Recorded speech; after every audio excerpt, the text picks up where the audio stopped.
ప్రతి అభ్యాసకుడు అభ్యాసన అంశాలను తనదంటూ ఒక ప్రత్యేక విధానాన్ని ఉపయోగించి నేర్చుకుంటాడు. ఇది అతని యొక్క ఏమవుతుందంటే ఆప్షన్ 1 అండి అభ్యాసన శైలి.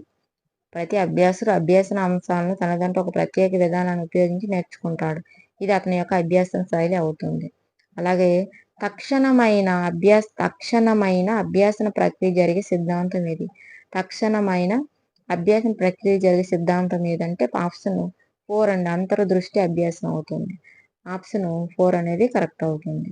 అలాగే వ్యక్తులు అంతర్గతంగా ఏర్పడు